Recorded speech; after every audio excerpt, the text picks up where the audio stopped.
सर्व जमलेल्या ज्येष्ठ आणि श्रेष्ठांना मनःपूर्वक नमस्कार करते, सादर प्रणाम करते.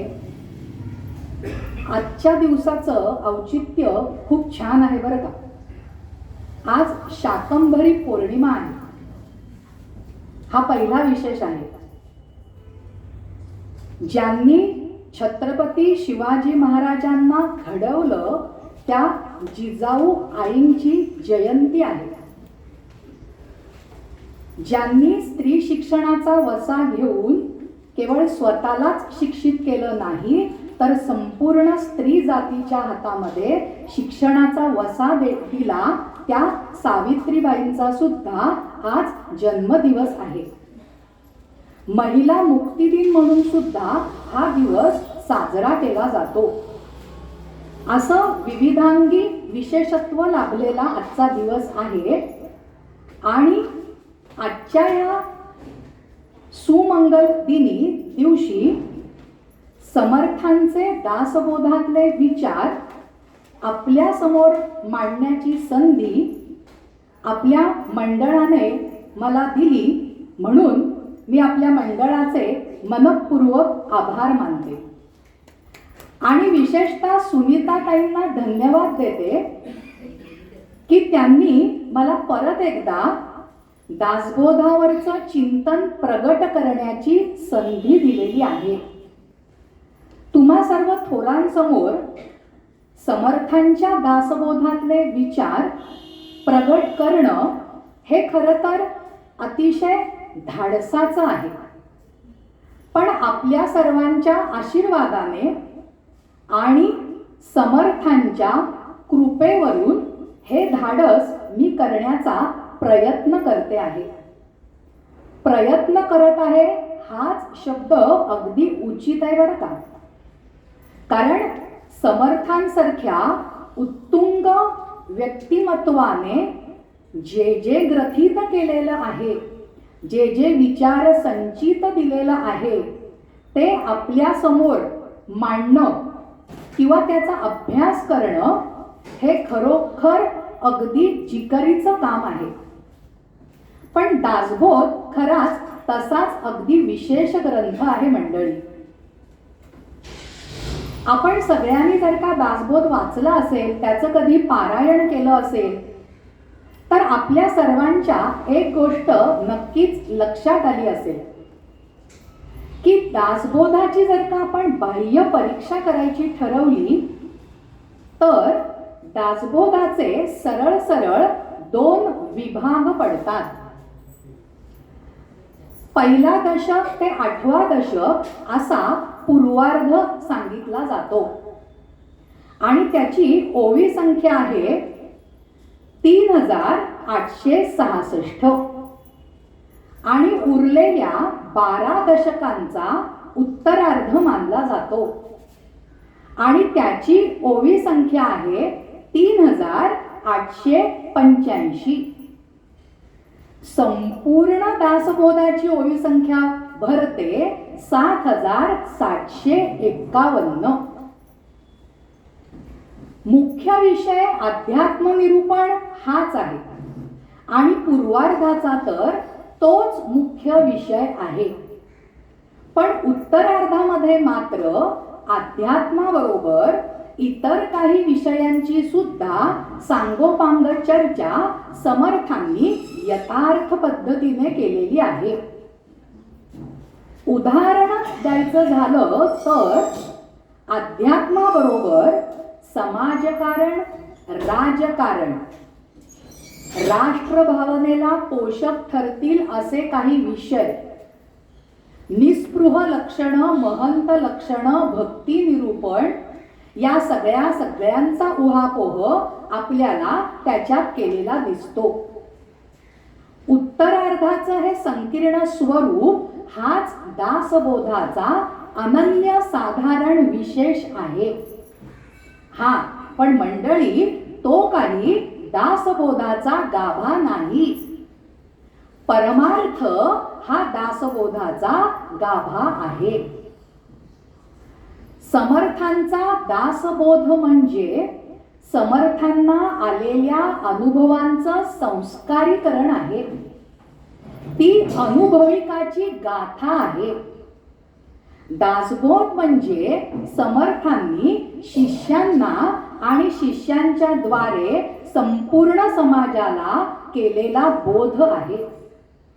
दासबोध म्हणजे श्रीरामापासून जो आत्मबोध समर्थांना घडला तो त्यांनी ग्रंथरूपाने मुमुक्षु लोकांसमोर मांडला आणि म्हणून या ग्रंथाचं नाव दासबोध असं ठेवलेलं आहे.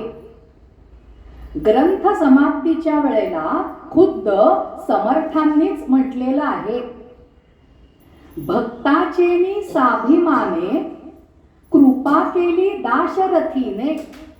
भक्तांचेनी साभिमाने कृपा केली दाशरथीने, समर्थ कृपेची वचने तो हा दासबोध. मंडळी, इथे गोष्ट तुमच्या लक्षात येते का? म्हणजे दासबोधाचा सुद्धा बोलवता धनी कोणीतरी आहे आणि तो दुसरा तिसरा कोणी नसून प्रत्यक्ष प्रभू रामचंद्रच आहेत. कारण समर्थ रामदास प्रभू रामचंद्रांनाच समर्थ मानत होते, स्वतःला नाही. समर्थांना समर्थ ही उपाधी तुम्हा आम्हा लोकांनी त्यांचं अफाट कार्यकर्तृत्व पाहून दिलेली आहे. त्यांनी स्वतःला ती पदवी लावलेली नाही. त्यांच्या लेखी श्रीरामच समर्थ आहे. दासबोधामध्ये समर्थांचा आत्मप्रत्यय प्रत्ययास येतो, आत्मप्रचिती प्रत्ययास येते. जे अनुभवलं, जे टिपलं ते त्यांनी अगदी अंतःकरणपूर्वक नोंदवलेलं आहे. वर्तमान भूत भविष्य काळाचं यथोचित ज्ञान देत देत समर्थांनी समाजातल्या पंगूंना उभं केलं. उभं असलेल्यांना चालायला लावलं, मार्गी लावलं. चालू शकणाऱ्यांना त्यांचा आत्मविश्वास प्रबळ करून अधिक तेजस्वी असे आव्हानवीर बनवले. श्रोते हो, समर्थांनी स्वतःची शिकवण विविध मार्गांनी दिलेली आहे. त्या सर्वांची जणू परिपूर्ती या ग्रंथराज दासबोधाच्या रूपाने त्यांनी केली आणि तो ग्रंथ समाजाच्या हाती दिला. जाले साधनेचे फळ, जाले साधनेचे फळ, संसार झाला सफळ. काय म्हणतात बघा समर्थ, जाले साधनेचे फळ, संसार झाला सफळ. निर्गुण ब्रह्म आश्वस्त, अंतरी बैसले. मंडळी, त्या काळातच नव्हे तर पुढील काळात सुद्धा, आणि पुढील काळामध्ये कशाला हो, अगदी आत्ताच्या काळामध्ये सुद्धा जेव्हा जेव्हा माणसाला शांती हवी असते तेव्हा तेव्हा तो दासबोधाकडे वळलेला आहे. जेव्हा जेव्हा माणसाच्या मनामध्ये द्विधा परिस्थिती निर्माण होते, स्वतःच्या जीवनामध्ये भलं मोठं शून्य घेऊन माणूस जेव्हा थबकतो तेव्हा वाट सापडण्यासाठी तो दासबोधाकडेच वळलेला आहे. समर्थांनी अद्वैत तत्वज्ञान त्याचा गाभा सर्वसामान्यांपुढे उलगडून दाखवला, तो व्यवहारातून. समर्थांनी दासबोधातून अतिशय उत्कट अशा विविध विषयांना मुक्त वाव दिलेला आहे. आपण दासबोधाच्या अनुक्रमणिकेवरती नजर टाकली तरी सुद्धा त्यांचा आवाका किती प्रचंड होता हे आपल्या दृष्टोपत्तीस येतं. आणि त्या सगळ्या विषयांमधनं सुद्धा त्यांनी व्यवहारवाद शिकवलेला आहे. मंडळी, समर्थांची ही भूमिका नुसती उपदेशकाची नाही आहे, तर ती एका प्रबोधनकाराची आहे. अध्यात्माला धक्का न लावता अद्वैत सिद्धांताचं निरूपण त्यांनी जे केलेलं आहे ना, ते बघितलं की मन थक्क होऊन जातं मंडळी. समर्थांना दासबोधातून माणूस आचार संपन्न, आकार संपन्न आणि संस्कार संपन्न करण्याचा त्यांनी संकल्प केलेला होता आणि तो संकल्प त्यांनी तडीला नेलेला आहे. व्यक्तित्वाची घडण हा त्यांचा त्या काळातला विचार खरोखरच चमत्कारच ठरावा. कारण तत्कालीन परिस्थितीचा जर का आपण धांडोळा घेतला तर आपल्याला कळेल, खायला अन्न नाहीये, घालायला वस्त्र नाहीये, कधीही परकीय आक्रमण येत आहेत. त्यांच्या आसमानी सुलतानी या स्फुटामधल्या एक एक ओव्या वाचल्या की आपल्या अंगावरती काटा येतो, अंगाला दरदरून घाम फुटतो की कशी जगत असतील ती लोक. त्या संपूर्ण समाजाला जर का जागृत करायचं असेल, त्याच्यासाठी त्यांनी दासबोधामधनं आपल्याला प्रचंड प्रमाणावरती मार्गदर्शक तत्वांचा बोध करून दिलेला आहे. आणि म्हणून मी म्हटलं की व्यक्तित्वाची घडण हा त्या काळातला त्यांचा विचार खरोखर चमत्कारच ठरावा. कोणते संकल्प त्यांनी केलेले आहेत दासबोधामधनं? असं मला वाटतं की माणसाला आचार संपन्न बनवायचंय, आकार संपन्न बनवायचंय, संस्कार संपन्न बनवायचंय. या 3 शब्दांना प्रचंड अर्थ आहे श्रोते हो. जर का आपण आचार्य संपन्न करायचंय माणसाला असं बघितलं तर 1 ते 20 कुठलाही दशक काढा हो, माणसाचा आचार कसा असावा, त्याचं वागणं बोलणं कसं असावं, त्याची मूल्य कोणती असावीत, याचं ठाई ठाई मार्गदर्शन आपल्याला दासबोधामध्ये केलेलं आढळतं. आणि म्हणून आचार्य संपन्न माणूस बनवायचा आहे. आकार संपन्न, हल्ली आकार संपन्न याला सध्या रूढार्थाने फिगर मेंटेन करणं असं म्हटलं जातं बरं का. पण आत्ता जो रूढार्थाने अर्थ आहे तसाच अर्थ समर्थांना अभिप्रेत होता असं नाही. आता फिगर मेंटेन करणं हे आपल्या आरोग्याची दृढता दाखवण्यापेक्षा बाह्य सौंदर्य दाखवण्याकडेच कल असलेला आहे. पण समर्थांचं जे आहे आकार संपन्नता, ती कशाची आहे? 2 गोष्टींची आहे. मनाला सुद्धा आकार आला पाहिजे आणि शरीराला सुद्धा आकार आला पाहिजे आणि बुद्धीला सुद्धा आकार आला पाहिजे.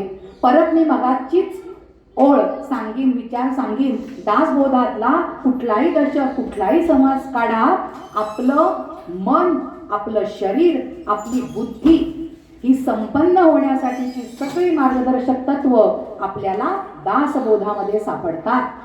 आणि 3 संस्कार संपन्नता.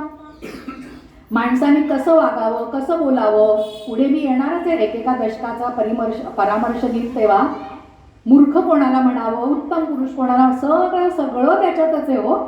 अगदी आपल्याला आपलंच प्रतिबिंब तिथे उमटलेलं आहे आणि आपल्याकडेच बघून समर्थांनी ह्या ओव्या रचल्यात की काय असा भास तुम्हा सामान्य जनांना होतो. पण नुसता भास होऊन जाणार नाही मंडळी, त्याच्यापासून बोध घेण्याची सुद्धा गरज आहे. तत्कालीन परिस्थितीमध्ये सुद्धा गरज होती आणि आत्ताच्या काळामध्ये मी तर म्हणते अजून 1000 पट गरज आहे ती. तो जुना झालेला नाहीये. दररोज नवीन नवीन मूल्य आपल्याला त्याच्यामध्ये सापडत आहे. जितका जितका खोलवर अभ्यास आपण दासबोधाचा करू तेव्हा दासबोधातनं ही किमया जाणवते. रोज नवीन विचार आपल्याला सापडतो. किती घेऊ आणि किती नको असं आपल्याला होऊन जातं मंडळी. समर्थांचा हा जो दासबोध आहे तो त्यांनी जनांसाठीच अशा प्रकारे लिहून ठेवलेला आहे. आता या ठिकाणी दासबोधामध्ये नक्की कोणकोणता विचार समर्थांनी केलेला आहे? मी तर म्हणेन अहो, कशा कशाचा विचार केलेला नाही ते विचार. त्यांनी गुणाचा विचार केला आहे, सगुणाचा विचार केला आहे, निर्गुणाचा विचार केला आहे, तापाचा विचार केला आहे, अनुतापाचा केला आहे, त्रिविध तापाचा केला आहे, पिंडाचा केला आहे, ब्रह्मांडाचा केलेला आहे, शिवशक्तीचा केलेला आहे, पंचमहाभूतांचा केलेला आहे, संशयाचा केलेला आहे, आळसपणाचा केलेला आहे, योगाचा केलेला आहे, भक्तीचा केलेला आहे, महंताचा केलेला आहे, मायेचा केलेला आहे. कशाचा विचार केलेला नाहीये, तर हरेक गोष्टींचा प्रत्यय दासबोधातनं आपल्याला जाणवतो. हा दासबोधाचा खचितच विशेष आहे. पहिला दशक जो आहे ना मंडळी, तो स्तवनाचा दिसतो पण अति महत्वाचा आहे बरं का. पहिला समास प्रस्तावना रूप आहे. या ग्रंथाचा विषय कोणता, त्याला आधार कोणते, या ग्रंथाची फलश्रुती कोणती, या 3 प्रश्नांची उत्तरं या पहिल्या समासामध्ये दिलेली आहेत. बहुधा अध्यात्म निरूपण हाच या ग्रंथाचा विषय असल्याने त्यामध्ये भक्ताचेनी योगे देव निश्चये पावती मानव असं लिहून ठेवलंय समर्थांनी. आणि हा सिद्धांत त्यांनी प्रस्थापित केलेला आहे की देव निश्चित मिळेल हो. आणि त्याला आधार कशाचा घेतलेला आहे. शिवगीता, रामगीता, गुरुगीता, गर्भगीता. शिवगीता, रामगीता, गुरुगीता, गर्भगीता, उत्तरगीता, अवधूत गीता, वेद आणि वेदांत, भगवतगीता, ब्रह्मगीता, हंसगीता, पांडवगीता, गणेश गीता, यमगीता, उपनिषदे, भागवत नाव सांगूनच मी दमले. पण समर्थांनी या सगळ्या ग्रंथांचा नाशिकच्या पुरश्चरणाच्या काळामध्ये 12 वर्षांमध्ये अहोरात्र अभ्यास केलेला आहे. आता आपल्या समाजामध्ये आक्षेप घेणाऱ्यांची काही कमी नाही बरं का मंडळी, भरपूर आहे. लगेच एक आक्षेप, ही ओवी किंवा हा श्लोक वाचल्यानंतर लोक घेतात, हे काय त्यांनी संस्कृत ग्रंथांचाच आधार दिला, प्राकृत ग्रंथांचं काय. विचार केला तर उत्तर मिळतं, पण विचारच करायचा नाही. नुसतं आपण एक एक काहीतरी आक्षेप फेकत जायचं. त्याचं साधं सरळ सोपं उत्तर मंडळी असं आहे की संस्कृत भाषा ही देववाणी भाषा आहे. आपलं सगळं प्राचीन ज्ञान त्या ग्रंथांमध्येच, त्या भाषेतल्या ग्रंथांमध्येच ग्रथित केलेलं आहे.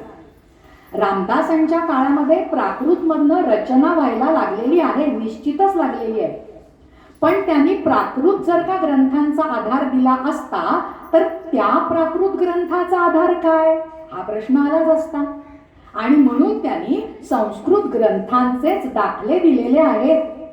पण मंडळी त्यांनी ज्ञानेश्वर, मुकुंदराज, दासोपंत या सर्वांचा सुद्धा, त्यांच्या साहित्याचा सुद्धा अगदी सूक्ष्म पद्धतीने अभ्यास केल्याचं त्यांचं साहित्य वाचताना आपल्याला पदोपदी प्रत्ययास येतं. आणि म्हणून म्हटलं अगदी साधं सोपं उत्तर आहे. ग्रंथाची फलश्रुती ओवी क्रमांक 28 ते 37 या 10 ओव्यांमध्ये दिलेली आहे.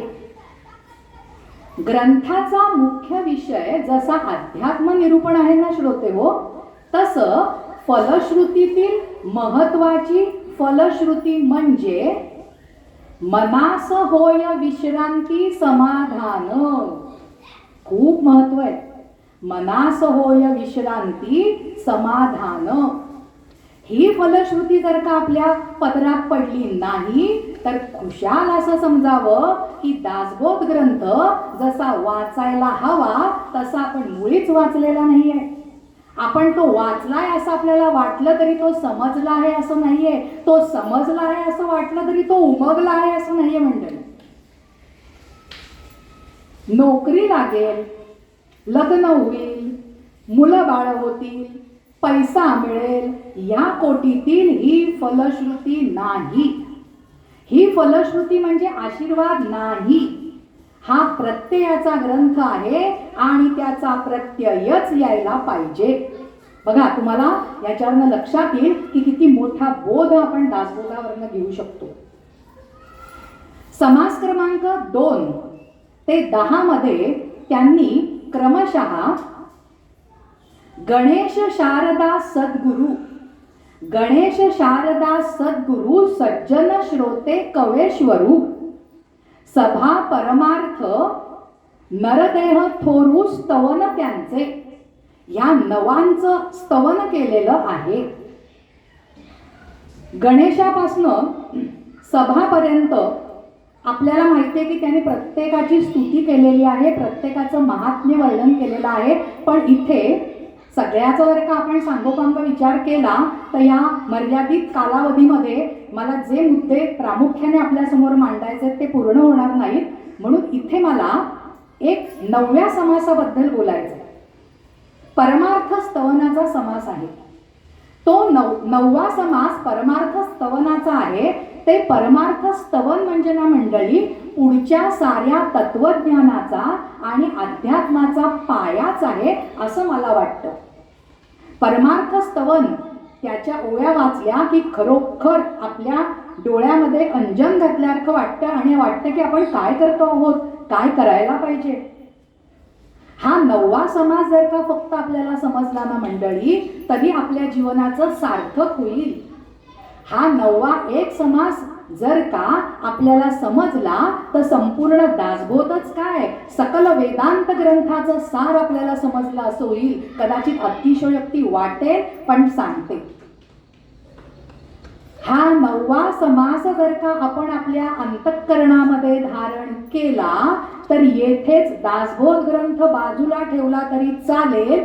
त्यापुढे वाचायचं काही शिल्लकच उरत नाही इतका हा 27 ओव्यांचा अतिशय महत्वाचा समास आहे. परमार्थ स्तवन जरूर वाचा मंडळी.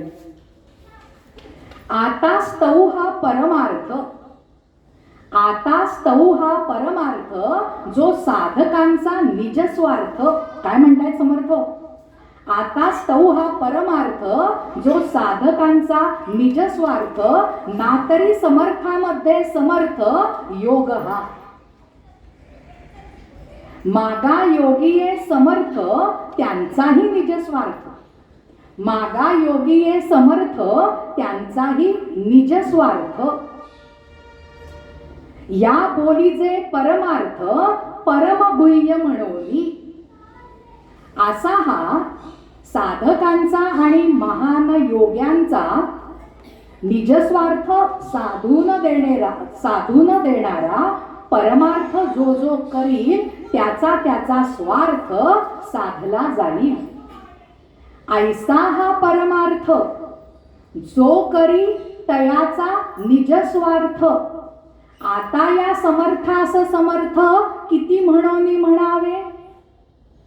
असा हा निजस्वार्थ साधून देणारा आणि आपल्या जीवनाचं सार्थक करणारा परमार्थ साधला पाहिजे. पण सामान्य जीव काय करतोय. सामान्य जीव पुन्हा पुन्हा जन्माला येतोय आणि पुन्हा पुन्हा मरतो आहे. पण परमार्थाकडे वळून जन्म मरणाच्या फेऱ्यातून स्वतःची सुटका करून घेत नाहीये हो. यावरून आपल्याला असं वाटतं की परमार्थ हा अति कठीण आहे का. आपल्या शिष्यांच्या मनामध्ये ही शंका आली आहे. अशी शंका समर्थांच्या मनामध्ये आल्यानंतर ते लगेच म्हणतात नव्हे रे नव्हे रे, हा अति सुगम आहे. पण सत्समागमाचे गुरुकृपेचे शोधनाचे सत्संगतीचे वर्म न समजल्यामुळे अनंत जीव आपला सत्यानाश करून घेत आले, करून घेत आहेत आणि करून घेणार आहेत. तिन्ही का. आता ह्याला काय म्हणायचं. आणि म्हणून या ठिकाणी परमार्थ स्तवन समर्थांनी केलेलं आहे. आणि म्हणून त्यांनी काय सांगितलं आहे की सद्गुरूला शरण जा, सद्गुरूंची कृपा संपादन करा, सद्गुरूंची सेवा करा आणि परमार्थ साधून घ्या. मंडळी सद्गुरूंचं महत्व आपल्या जीवनामध्ये अनन्यसाधारण आहे. सद्गुरू आपल्या जीवनातला परिचय हो. सद्गुरूंचं महत्व खूप छान वर्णन केलेलं आहे दासबोधामध्ये. त्याबद्दलचा एक श्लोक, सत्संगतीमुळे आपण काय बनतो त्याचा एक श्लोक संस्कृत मधला तुम्हाला सांगावासा वाटतो. जाड्यम धियो हरती सिंचती वाची सत्यम, मानोन्नतिं दिशती पापम पा करोति, चित्तं प्रसादयति दिक्षु तनोति कीर्तिं, सत्संगती कथय किं न करोति पुंसाम, काय करत नाही सत्संगती, जाड्यम धियो हरती, आपल्या बुद्धीचा मंदपणा घालवते. सिंचती वाची सत्यम, आपल्या वाणीमध्ये सत्यता आणते. मानोन्नतीम दिशती, आपला मान समाजात राहील त्याचं दिशा दिग्दर्शन आपल्याला सद्गुरू करतो. पापम पा करोती, पाप करणं आपण सोडून देतो. चित्तम प्रसादयती, मनाला प्रसन्नता देतो. चित्तम प्रसादयती दिक्षु तनोती कीर्तिम, आपली कीर्ती सर्वदूर वाढवतो. सत्संगती ही कथय, कथय म्हणजे सांगा. ही सत्संगती आपल्याला काय काय बरे देत नाही, सगळं काही देते. आणि म्हणून समर्थांनी सद्गुरूला शरण जायला सांगितलेलं आहे.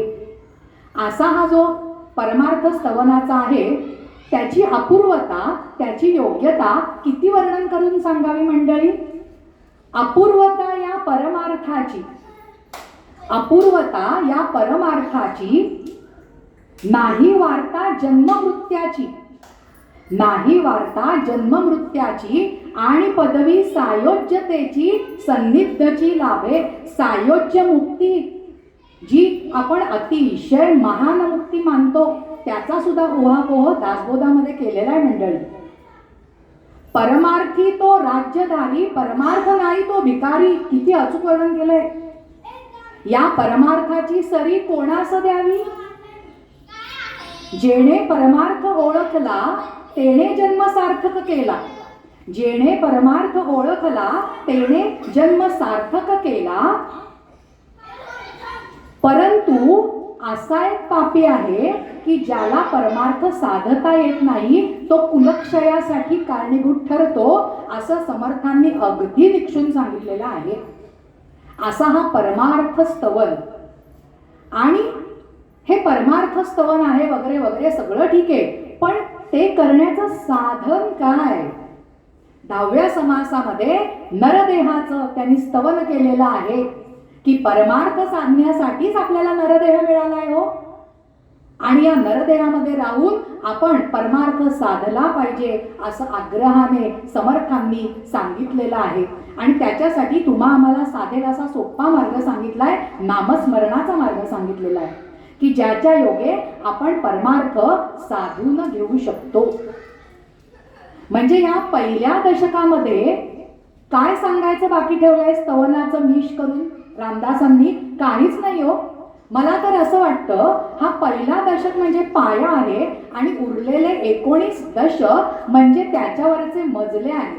म्हणून मी हा पहिला दशक आणि त्याच्यातला परमार्थ स्तवन अगदी सविस्तर सांगण्याचा प्रयत्न केला, कारण आज आपल्याला त्याची गरज आहे मंडळी. दुसरा दशक आहे मूर्ख लक्षणे.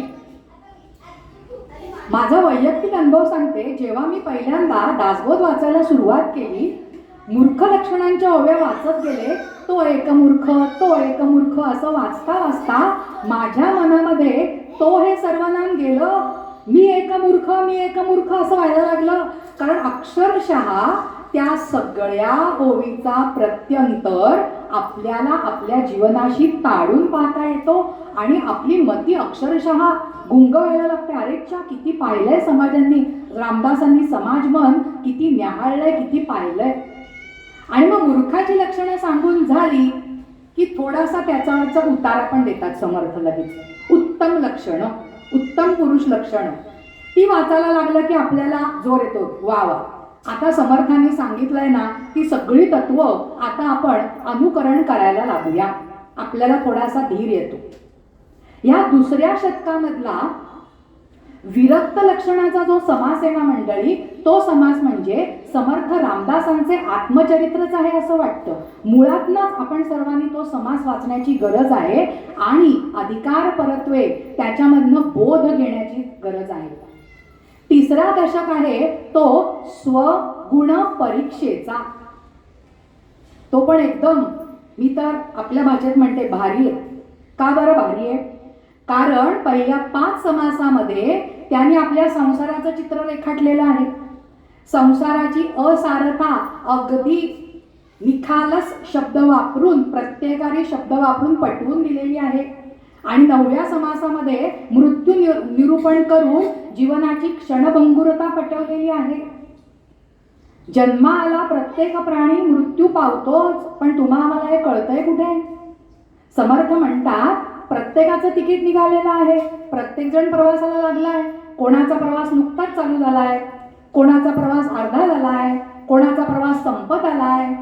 प्रवास संपलेले कित्येक जीव आपण बघतोय, पण आपल्या स्वतःसाठी मात्र ते तत्व आपल्याला लावावंसं वाटत नाही, कारण जीवनाची आसक्ती असते.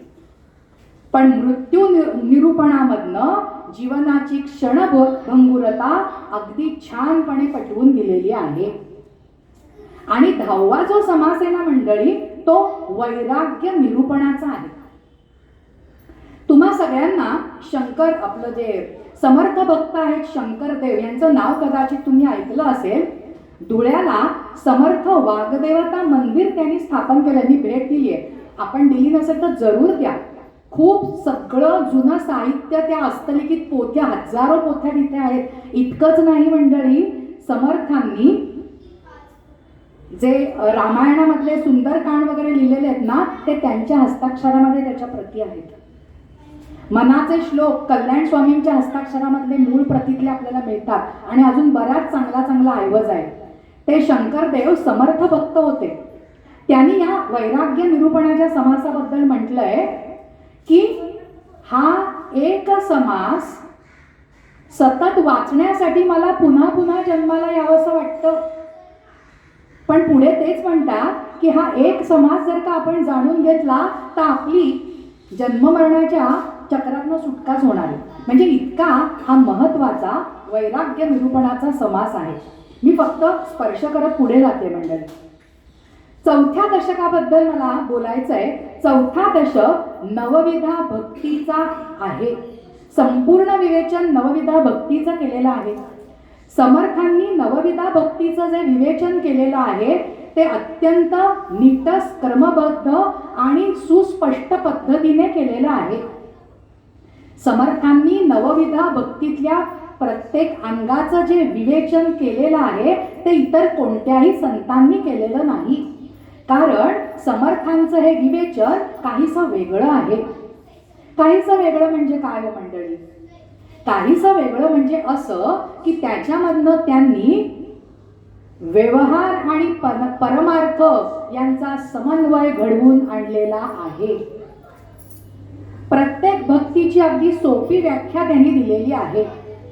श्रवण भक्तीबद्दल त्यांनी सांगितलेलं आहे. इतिहास, भूगर्भशास्त्र, भूगोल, खगोलशास्त्र, संगीतशास्त्र, ज्योतिषशास्त्र, आयुर्वेदशास्त्र, रसायनशास्त्र, तत्वज्ञान या सगळ्याचं अध्ययन म्हणजे श्रवण.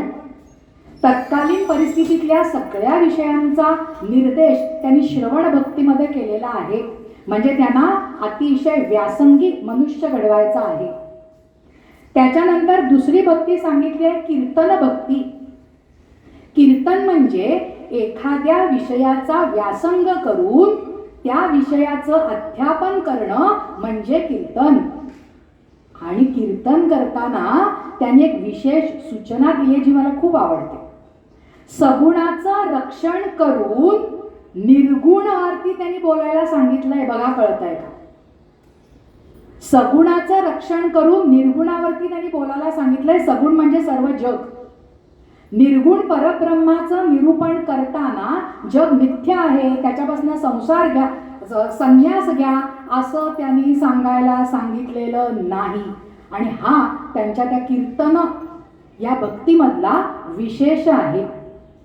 पादसेवन म्हणजे गुरुच्या सहवासात राहणं, गुरुची सेवा करणं. त्याच्यानंतर त्यांनी आपल्याला सांगितलेलं आहे अर्चन भक्तीबद्दल. अर्चन म्हणजे देवाची पूजा करायची आहे. पण गंध, अक्षता, फुलांनी पूजा करण्यापेक्षा ती स्थूल पूजा नको, मानस पूजा हवी, असं समर्थांनी सांगितलेलं आहे.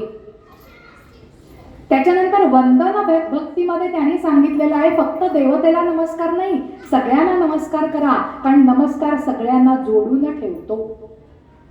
त्याच्यानंतर त्यांनी दास्य भक्तीबद्दल सांगितलेलं आहे की दास्य भक्तीमध्ये सेवा करायची आहे, स्वतःला विसरून जाऊन देवाची, प्रत्येकाची. पत्नीने पतीची सेवा करायची आहे. आणि अजून त्यांनी त्याच्यामध्ये एक नमूद केलेलं आहे, ते म्हणजे तुम्ही धर्मशाळा बांधा, विहिरी बांधून द्या, चित्रशाळा निर्माण करा, भोजनशाळा निर्माण करा. हे सुद्धा दास्य भक्तीमध्येच सांगितलेलं आहे. सख्य भक्तीमध्ये सांगताना त्यांनी सांगितलेलं आहे की ती अत्यंत कठीण आहे आणि संसाराचा तेव्हा त्याग करायला सांगितलाय. आणि शेवटची भक्ती आहे आत्मनिवेदन भक्ती. सोहम म्हणजे काय हे कळतं आणि मीपण आपल्याला अंतरतं. मीपणा आपण विसरून जातो. असं नवविधा भक्तीचं विवेचन त्यांनी केलेलं आहे. मी फक्त त्याच्यातल्या व्याख्येकडेच फक्त पाहिलेलं आहे, नाहीतर एकेका भक्तीबद्दल पूर्ण नवविधा भक्ती या विषयावरती आपण 2 तास बोलू शकतो. आता मला थोडंसं जायचं आहे ते उत्तरार्धातल्या काही दशकातल्या ओव्यांकडे. बरं का, समर्थांनी स्वतःची जी चतुसूत्री आहे ती राजकारण निरूपण या समासामध्ये सांगितलेली आहे. मुख्य ते हरिकथा निरूपण, मुख्य ते हरिकथा निरूपण, दुसरे ते राजकारण, तिसरे ते सावधपण सर्व विषयी, चौथा अत्यंत साक्षेप. प्रत्येक शब्दाला वजन आहे मंडळी, प्रत्येक शब्दाला वजन आहे. अतिशय घनगंभीर अर्थ दडलेला.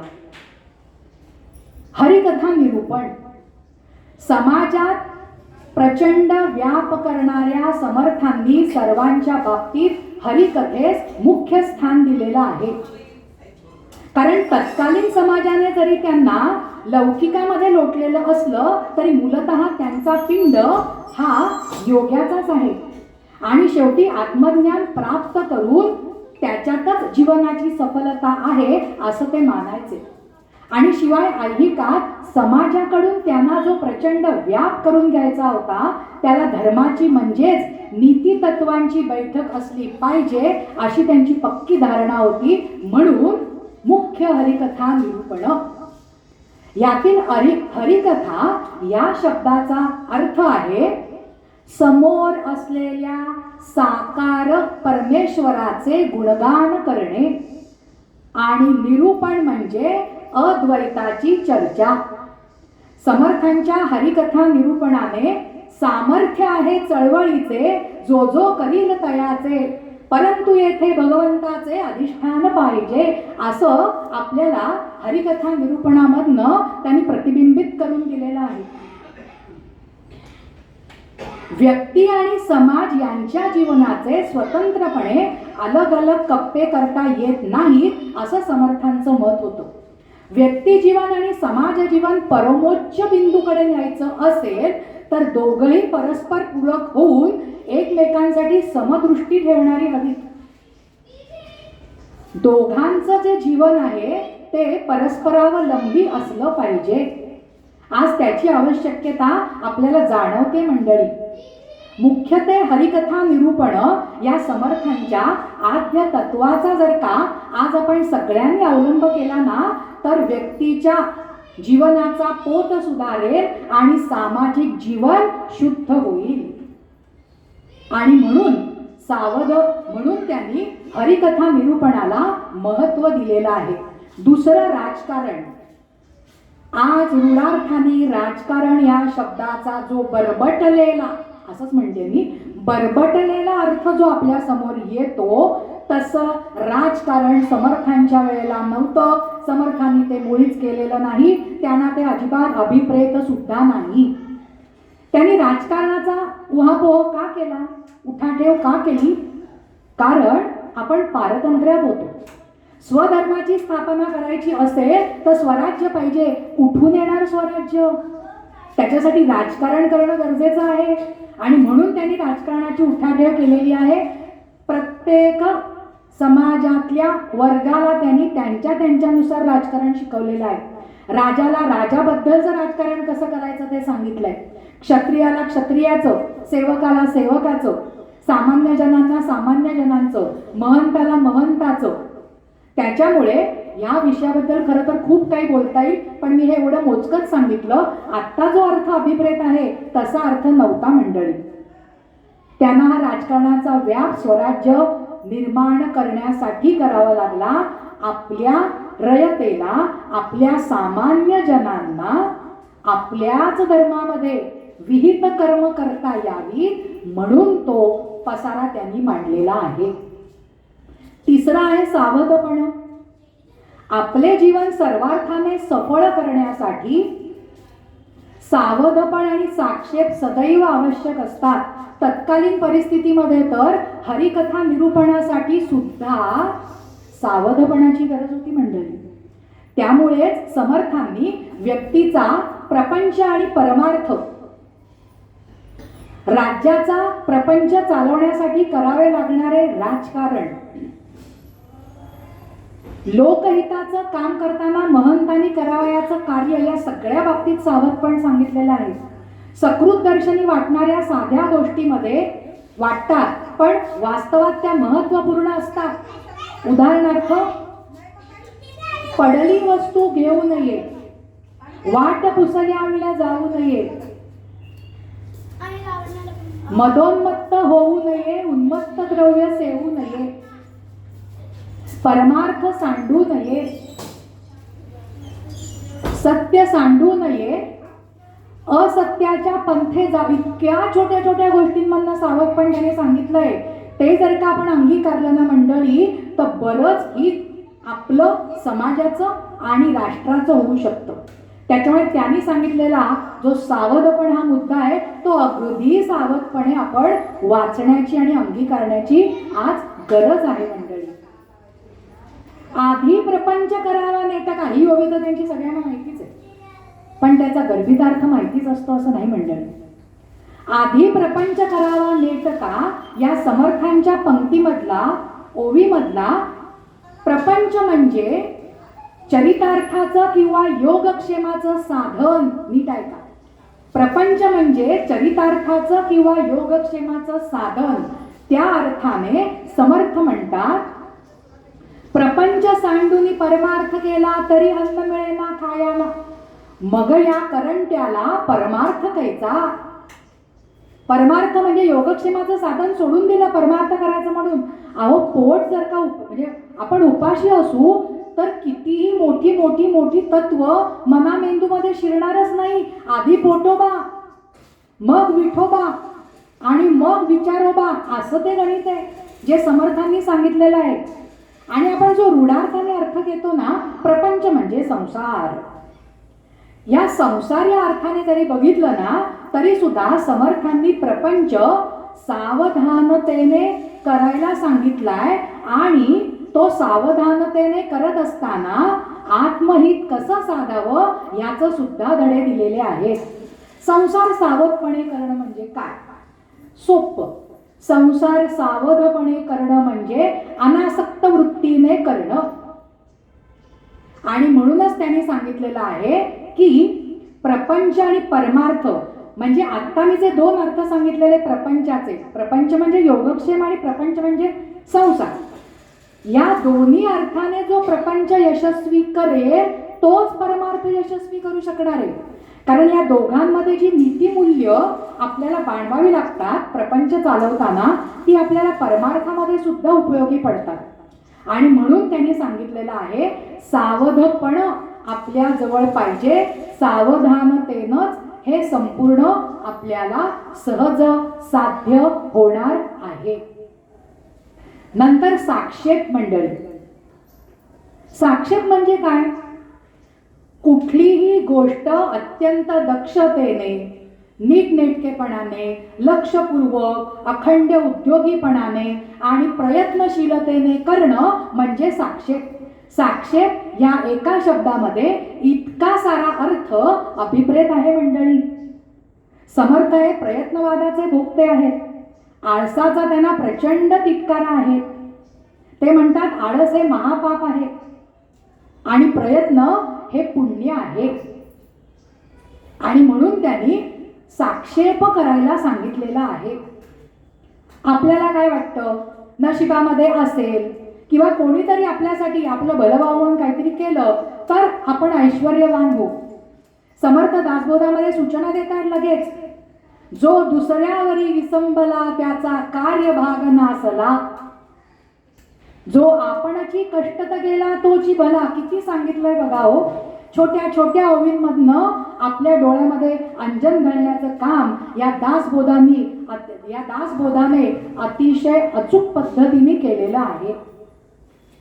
इथे समाजाची अजून एक मेख सुद्धा समर्थांनी सांगितली.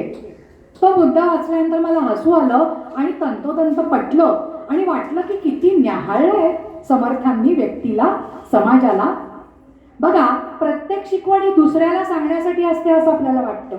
आपण अगदी तावाने जोशात दुसऱ्याला उपदेश करायला सरसावतो. तसंच हा प्रयत्नवाद सुद्धा दुसऱ्याला शिकवण्यासाठी आहे असं आपल्याला वाटतं. पण समर्थ म्हणतात नाही, आधी केलंय मग सांगितलंय. हा समर्थांचा बाणा ध्यानात घ्यायला हवा. हा साक्षेप मंडळी. विवेक हा शब्द माझ्या मते समर्थांचा खूप लाडका आहे बरं का. त्यांच्या प्रत्येक साहित्यामध्ये, स्फुटामध्ये असेल, आत्मारामामध्ये असेल, दासबोधात तर जागोजागी पानोपानी हा शब्द दिसतो, विवेक. आणि एक सोपं उदाहरण दिलंय हो, पण त्यांनी अक्षरशः सामान्य जनांना एक अगदी धडका आपल्या एक कानशिलात लावून दिली असं मला वाटतं. का? काय म्हटलंय त्या ओवीमध्ये? पर्णाळी पाहोनी चाले, पर्णाळी पाहोनी चाले, जीवसृष्टी विवेके चाले, आणि पुरुष होऊनी अबलते, आपण वेगळेच वागतो. म्हणजे पानावरची आळी सुद्धा आपल्या पुढच्या पायांना भक्कम आधार मिळाला कीच मागचे पाय उचलते. किती तिची कृती आहे, एवढीशी ती आळी, पण अख्ख्या आपल्या जीवनासाठी अतिशय अचूक तिचं उदाहरण दिलेलं आहे समर्थांनी विवेकाचं सांगताना, विवेकाचं निरूपण करताना. किती आळी सुद्धा तिला अक्कल आहे, तिला कळतं. एवढीशी आळी दिसतही नाही साधा डोळ्यांना कधी कधी, पण पुढचे पाय सुरक्षित झाले कीच मागचे पाय उचलते. पण तुम्ही आम्ही सामान्य माणसं कुठलाही विचार न करता आलं माझ्या मनात, केली ती कृती, आणि कृती केल्यानंतर विचार करत बसतो ज्याचा काडी मात्र उपयोग नसतो. म्हणजे विचार तर करायचा आहे, मग कृती आधी करा की. कृती नंतर केल्यानंतर आपल्या हातात काही राहिलेलं नसतं. आणि म्हणून या आळीचं अगदी छान उदाहरण समर्थांनी इथे दिलेलं आहे. थोडक्यात समर्थांच्या विचारामधला एक गहन मुद्दा परत एकदा मी आपणाला सांगते. प्रपंच आणि परमार्थ यांची सांगड त्यांनी घातलेली आहे. फक्त प्रपंच करा असंही बोललेले नाहीये, फक्त परमार्थ साधा असंही बोललेले नाहीये. सांगड घाला. एक उदाहरण आहे पक्ष्याचं. पक्षी आकाशामध्ये झेपावतो, 2 पंख असतात त्याला, तेव्हाच तो आकाशामध्ये स्वैरपणे, स्वच्छंदीपणे विहार करू शकतो. असं समजा त्याचा एक पंख कापला, तो उडू शकेल? अहो, उडणं जाऊ दे, त्याला पक्षाघात होईल. तो पक्षी म्हणजे तुम्ही आम्ही माणसं. प्रपंच आणि परमार्थ हे आपल्याला दिलेले 2 पंख आहेत. आपल्या जीवनाच्या अतिशय 2 महत्वाच्या बाजू आहेत. एक बाजू जर का आपण कापून टाकली तर एका बाजूने आपण आपलं जीवन यशस्वी करू शकणारच नाही. आपल्यालाही पक्षाघात होईल, आपलं जीवन सुद्धा संपुष्टात येईल. आणि म्हणून प्रपंच आणि परमार्थाची सांगड आपल्या सामान्य लोकांसाठी त्यांनी घालून दिलेली आहे मंडळी. आता एक शेवटचा मुद्दा मी आपल्यासमोर मांडते आणि माझ्या व्याख्यानाला विराम देणार आहे. तो मुद्दा सांगितल्याशिवाय मला चैन पडणार नाही म्हणून सांगते. समर्थांचं साहित्य वाचत असताना, समर्थांच्या जीवनाचा विचार करत असताना मला भिक्षा निरूपण हा जो समास समर्थांनी लिहिलाय तो खूप भावला. भिक्षा संघटन, भिक्षा निरूपण नावाचा एक समास आहे. रामदासांची प्रवृत्ती इतर संतांच्या मनाने वेगळी आहे मंडळी. ती त्यांच्या तत्वज्ञानामध्ये सुद्धा प्रकट झालेली आहे. त्यांच्याच शब्दात सांगायचं ना तर ते दक्ष आहेत, सावध आहेत आणि कर्ता मनुष्य आहेत. शुकासारखं त्यांचं पूर्ण वैराग्य जरी असलं ना तरी कर्मयोगाचा त्यांचा खटाटो जनकासारखाच आहे बरं का. समर्थांनी 1100 मठ स्थापन केले. मोबाईल बिबाईल अशा फॅसिलिटी नव्हत्या, अजिबात काही सोयी सुविधा नव्हत्या. 1100 मठ स्थापन केले. त्या 1100 मठांचा उदरनिर्वाह भिक्षेवर चालायचा. भिक्षेसाठीचे समर्थांचे दंडक अगदी कडक आहेत. भिक्षा निरूपण या समासामध्ये समर्थांनी बजावलंय. भिक्षा मागताना जर का भरपूर काही आणलं गेलं तर एक मुष्टीभरच घ्यायचं आहे. काही भिक्षा आहे म्हणावे, अल्पसंतोषी असावे. भरपूर जर का आणलं तर मुष्टी एक एवढंच घ्यायचं आहे. फार भिक्षा घ्यायला समर्थांचा विरोध होता. भिक्षा मागताना कोणालाही त्रास द्यायचा नाही अशी समर्थांची आज्ञा होती. वार लावून जेवण्यास, नित्यपंक्तीत जाऊन शिष्यांनी महंतांनी जेवण्यास विरोध होता. दररोज एका दिवसाच्या बेगमीची भिक्षा फक्त मागण्याचा अधिकार होता. धान्य साठवण्याची परवानगी नव्हती. एका जागी राहून भिक्षा मागून सुखाने कालक्रमणा करण्याची परवानगी नव्हती. समर्थ म्हणतात, नित्य नूतन हिंडावे, उदंड देशाटन करावे. नित्य नूतन हिंडावे, उदंड देशाटन करावे. तरीच भिक्षा मागता बरवे श्लाघ्यवाणे. श्लाघ्यवाणे म्हणजे ते स्तुतीला पात्र आहे. आपले सांप्रदायिक आळशी किंवा पोटभरू संन्यासी व्हावे असं समर्थांना अभिप्रेत नाही. तसं जर का झालं तर आधीच गांजलेल्या लोकांवरती त्यांचा भार पडण्याची शक्यता होती. पोट प्रत्येकाच्याच पाठीमागे लागलेलं आहे, ते कोणालाही सुटलेलं नाही. एवढ्याच करता फक्त भिक्षा मागायची आहे. पण त्या 4 घासांच्या मोबदल्यामध्ये भिक्षा मागणारा महंत त्या कुटुंबाला जीवनाचं एक महान सूत्र प्रदान करत होता आणि ती विणली जात होती. म्हणून भिक्षा संघटन, भिक्षा निरूपण हा समर्थांच्या दासबोधातला आणि समर्थांच्या जीवनातला एक मैलाचा दगड आहे असं मला वाटतं. भिक्षा हे समाज संपर्काचं साधन आहे. ते एक प्रकारचं जनजागरण होतं. वरवर उदरनिर्वाहाचं साधन वाटणारी भिक्षा, पण मंडळी समर्थांनी त्याला किती उंचीवर नेऊन ठेवलंय पहा. समर्थ म्हणतात, कुग्रामे अथवा नगरे पहावी घरांची घरे. कुग्रामे अथवा नगरे पहावी घरांची घरे. परीक्षून लहान थोरे, आपण त्यांची परीक्षा करून सोडायची आहे. भिक्षा मिसे लहान थोरे परीक्षून सोडावी. भिक्षेच्या माध्यमातून चाललेलं. आणि घरांची घरं म्हणजे काय तुम्ही आम्ही विचार करू शकणार नाही. पण समर्थ म्हणतात, पृथ्वीमध्ये जितुकी शरीरे तितुकी भगवंताची घरे. म्हणजे प्रत्येक दगड मातीच्या घरामधलं जिवंत घर म्हणजे प्रत्येक माणसाचं शरीर किती मोठ्या उंचीला त्यांनी नरदेहाला ठेवलेला आहे. तुम्हा आम्हाला ठेवलेला आहे. पण आपण काय करतो आहोत? कधी जन्माला आलो माहिती नाही, कसे जगतोय कल्पना नाही. मरून गेलो तरी आपल्या सकट कोणालाही पत्ता लागायचा नाही. ह्याच्यासाठी समर्थांनी वारंवार आपल्याला विविध प्रकारे बोध देण्याचा प्रयत्न केलेला आहे. आणि सगळ्यात शेवटी त्याने म्हणजे आपला समाधिस्थ होताना त्यांनी जे अखेरचे शब्द सांगितलेले आहेत ते शब्द सर्व परिचित आहेत. माझी काया आणि वाणी, माझी काया आणि वाणी गेली म्हणाल अंतःकरणी. परी मी आहे जगज्जीवनी निरंतर. आत्माराम दासबोध माझे स्वरूप स्वतः सिद्ध. असता न करावा हो खेद भक्तजनी. शेवटचं महत्वाचं आहे अजून. नका करू खटपट, नका करू खटपट. पहा माझा ग्रंथ नीट.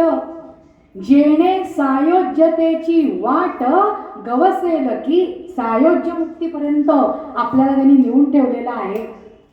पण जाण्याचा मार्ग जरी दाखवलेला असला तरी चालण्याचं काम आपल्यालाच करायचंय. आपल्याकडे म्हणतात ना, आपल्याकडच्या म्हणी खरोखर अगदी प्रत्येकारी असतात. घोड्याला पाण्यापर्यंत नेता येतं हो, पण पाणी तर घोड्याने प्यायचंय ना. आपण प्यायला तर घोड्याचं पोट म्हणजे तहान भागली जाणार नाहीये, हेच त्यांनी सांगितलेलं आहे. म्हणजे समर्थ अजूनही तुम्हामध्ये वास करून आहेत या दासबोधाच्या रूपाने. त्याच्यामुळे दासबोध आपण अंगीकारला पाहिजे, मस्तकी धारण केला पाहिजे. नुसत्या लाल फडक्यामध्ये गुंडाळून त्याच्यावर फुलं अक्षता वाहून फक्त पारायणाच्या निमित्ताने तो बाहेर काढून परत त्याला बासनात गुंडाळायचा नाही.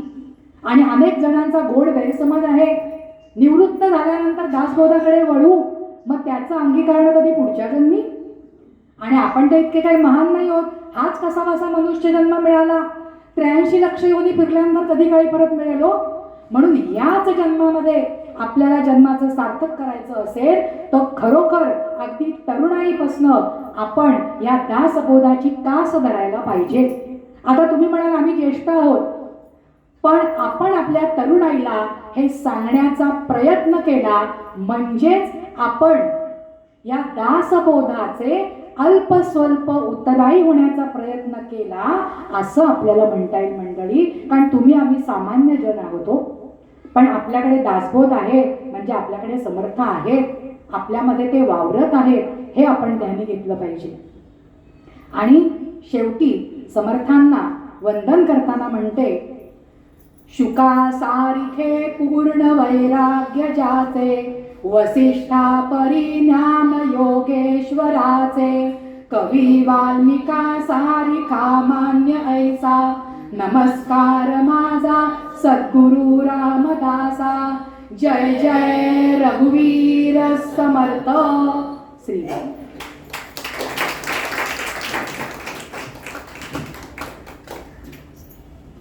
नमन बंद करू ना. त्यांना एकट्यानं नाही केलं हे नमन. त्यांनी जे ज्ञान आपल्या मांडलंय त्याला, ते ज्ञान ज्या व्यक्तीने या समाजाला दिलंय त्या व्यक्तीला, आणि ज्यांनी ते आता मांडलं त्यांचा अभ्यास केवढा प्रचंड असेल म्हणून त्यांना दासबोध वगैरे आपण सगळं ऐकतो. आम्ही हल्लीची माणसं तर